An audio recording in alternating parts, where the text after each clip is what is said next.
In a planned high-precision operation, a Ukrainian UAV unit launched an ambush against Russian military vehicles moving along an open road in the eastern front sector.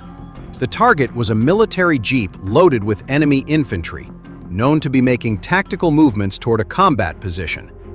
Through continuous aerial surveillance, the Ukrainian drone operator successfully captured the convoy's movements.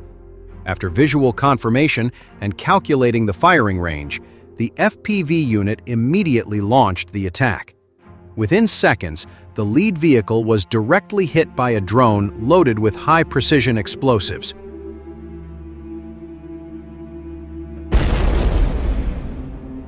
Through continuous aerial surveillance and coordination with ground intelligence, the UAV operator detected the convoy in open ground.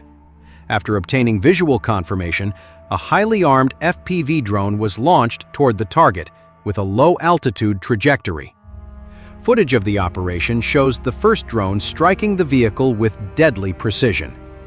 Several Russian personnel attempted to eject from the vehicle, but within seconds, the second drone struck the fleeing infantry concentration point. The multiple explosions wiped out the entire force surrounding the area.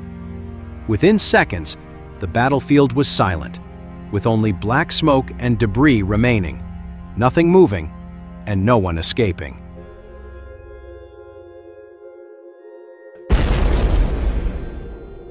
The attack demonstrated the highly effective FPV hunting ambush tactics employed by the Ukrainian UAV force, leaving no room for the enemy to defend or escape.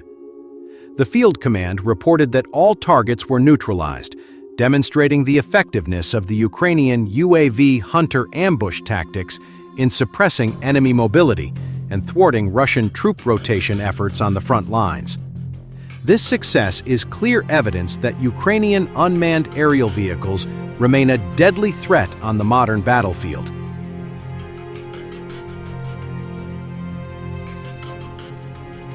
Wave after wave of desperate Russian attacks were crushed by Ukrainian defenses near Dorilia, leaving fields covered with dead soldiers tangled in razor wire. In an act of desperation, Russian commanders detonated an ammonia pipeline, creating a toxic cloud that endangered both sides in a bid to break through fortified Ukrainian lines. Here, wave after wave of desperate Russian attacks were crushed by the Ukrainian defense while trying to reach their encircled forces near Dorilia.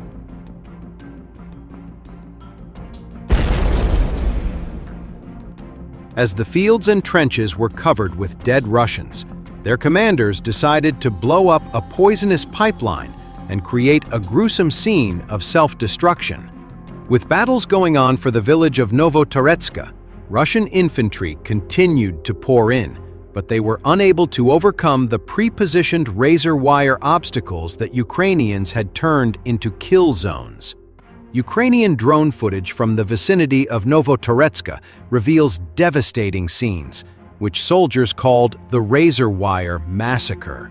In just one short clip, more than 50 Russian bodies lie tangled in the steel coils and dragon's teeth that are part of the Ukrainian defensive lines.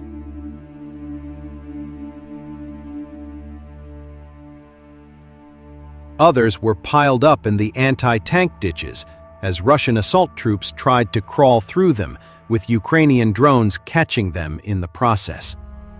One by one, they were cut down as explosions tore through the wire barriers. When the smoke cleared, the field had turned into a lifeless maze of corpses, fragments, and twisted barricades. Russian commanders are desperate to reconnect with their cut-off forces near Dorilia, as the encircled groupings are running out of food, ammunition, and any chance of relief. But for Russia's generals, failure here means more than just a lost battle.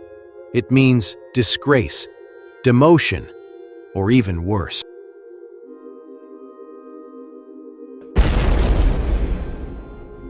So they press forward, blinded by the sunk cost fallacy of their own decisions, as every failed assault justifies the next.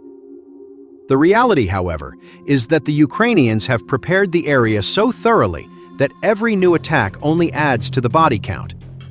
What the Russians are calling rescue operations have, in truth, become suicide missions. Between Novotoretska and Volodymyrivka lies a fortified belt that Ukrainian engineers had spent months refining before the Russian breakthrough happened.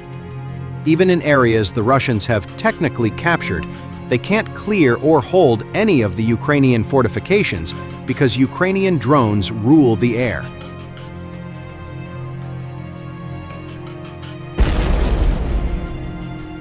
Two full rows of dragon's teeth block the movement of armored vehicles, followed by coils of razor wire and deep trenches that channel attackers into predictable paths. Any soldier who tries to cut through the wire is instantly spotted from above and eliminated. All vehicles have to stay on the roads and into pre-designated kill zones, as the fields are blocked by fortifications and engineering vehicles are unable to move up to clear them. After the infantry attacks failed so catastrophically, the Russians decided to try again with armor.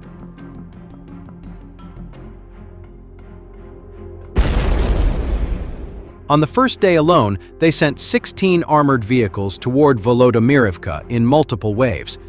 The initial assault of 7 infantry fighting vehicles was obliterated before reaching the village. 3 hours later, another 7 vehicles, 2 tanks, and several motorcycles followed, attempting to use worsening weather to shield them from Ukrainian drones. Some vehicles got stuck on the dragon's teeth, and others were destroyed as their troops dismounted. In desperation, Russian commanders committed an act that stunned even their own men, and they ordered the detonation of the ammonia pipeline near Rusin Yar, just to the rear of their forces and close to Volodymyrivka.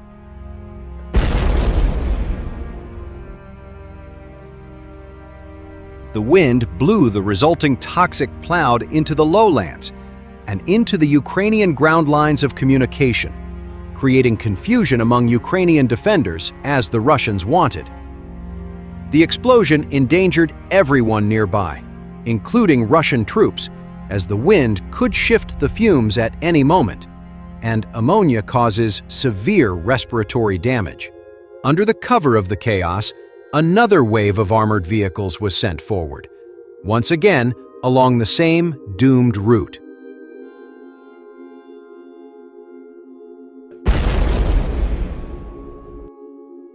With the ammonia clouds causing massive disruptions, Ukrainian sources confirm that between 50 and 75 Russian soldiers managed to reach the outskirts, while the other half were killed by drones and close-range fire.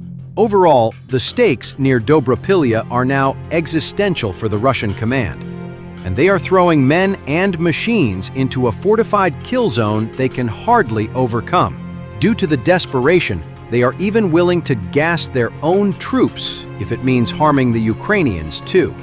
Yet each destroyed Russian vehicle clogs the trenches. Each fallen soldier feeds the razor wire maze, and each failure deepens the Russian